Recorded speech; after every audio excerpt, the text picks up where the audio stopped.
Thank you, Steph. A lot of people might be feeling foggy this morning, staying up late last night to watch the presidential debate. And thanks to the mute button, it was a little easier to hear both Trump and Biden during that time. Have a listen to just a bit of it. If he gets in, you will have a depression the likes of which you've never seen. What is on the ballot here is the character of this country: decency, honor, respect. Both candidates trying to persuade the few remaining undecided voters left ahead of November the 3rd and taking jabs on hot-button issues, including the pandemic, race, and criminal justice, just to name a few. So who won last night, and what's next in this ongoing battle for the presidency? For more, I'm joined by Amanda Galbraith from Navigator. Good morning, Amanda. It's been some time. Yeah, good morning. Thanks for having me. Thank you for joining. Okay, I know you were live tweeting last night. I was following along with your tweets as well. Very entertaining. First off, was there a clear winner for you? I think Trump had a slight edge, and only because he had such low expectations going into the debate. So I think we actually saw him perform quite well, but both candidates frankly stepped it up. And that's not unexpected, given it's sort of their second go around. Usually new candidate, like when you're debating for the first time, you get a bit rusty. But Trump was, for the first hour at least, was quite disciplined. He was a lot more presidential than you typically see him. He hit his points. At the same time, Biden also was a lot more animated. You know, I said debate prep matters because the interesting thing is, you know, angry Trump reads as crazy and angry Biden reads as passionate. So, you know, both of them seem to calibrate a little bit better. But I wouldn't say anyone ran away with the debate last night. Okay, when we look at the strategy, so you would assume both teams looked at that first debate and said, wow, we need to recalibrate, both of us, both of these teams. What do you think was said to both parties? You kind of touched on it there, but what were some of their strategies going into tonight? What did they need to do to get those undecided voters? Yeah, so we heard a lot last night from the Trump spinners that one of the goals was for him to take it down a notch, right? So Trump was all over the place. He was running, they call really hot. You know, he was like a 10 out of 10 or an 11 out of 10. So I think their goal for him was for him to deliver on 7 or 8. So not crazy Trump, but certainly motivated, passionate Trump. And I think we saw him achieve that mostly. I think about the hour, 10-minute mark, he kind of started to unravel a little bit.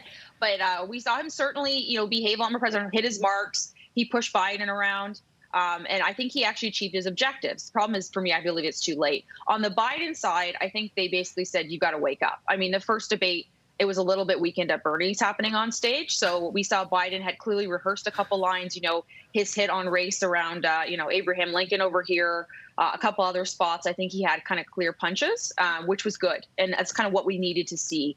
At least voters, I think, needed to see. I haven't heard that Weekend at Bernie's reference for some time. That was good. Okay. It was interesting because the moderator, who I think she did such an incredible job. That is not an easy feat going into it for her prep, knowing how to do all of this. There were the mute buttons, which I think we all agree were effective to a degree. How do you think it all panned out with the moderator? I thought she was spectacular. So I think, you know, Chris Wallace had a tough job in the first round, and I thought he actually did a reasonable job given what he had to work with. But, you know, our moderator last night, she was fantastic. She held them both to account. I think she pushed them both. You know, both candidates seemed to come away and say she was professional, which, you know, frankly, going in, the Trump campaign had been aiming directly at her. I think she was helped considerably by sort of the threat or the looming sort of Damocles of the mute button, which, if people watched last night, actually took effect a few times. And I will say, if actually, you know, I want to retract my earlier statement. If there was a clear winner last night, it was the mute button, because it was really, it worked. I think it gave some guardrails to Trump and sort of allowed her to really, you know, push and influence and get respect from both candidates. Amanda, if we look at some of the big misses, were there any for you?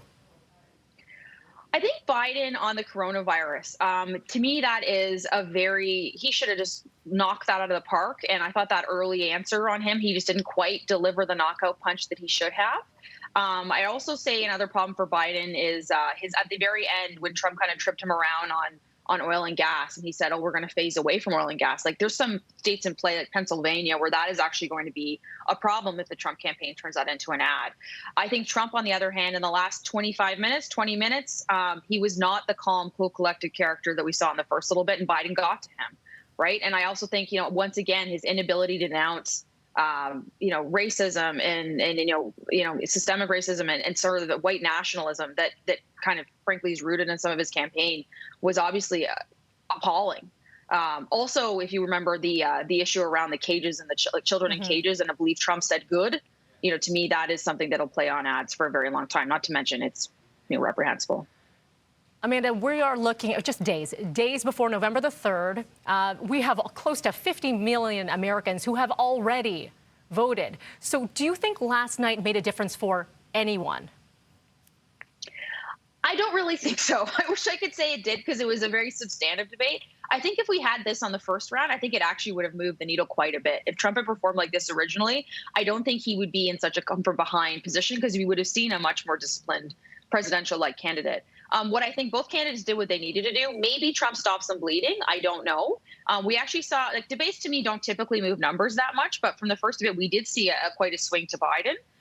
So I think people who came in there with a perspective had that reinforced. Maybe a couple undecided sort of took another look at one or the other candidate. But I think bottom line, it's going to be ad spend. It's going to be where they go in the next couple weeks. But I feel like maybe this election is locked. Yeah, okay. I think we've had a lot of predictions in that direction. Amanda Galbraith, as always, lovely to speak with you. Thank you for your insight today, and hopefully you grab that cup of joe or a nap or something, because I know it's a late night. Thank you. Thanks, Amanda. And that's Amanda Galbraith with Navigator. Appreciate your time. All right.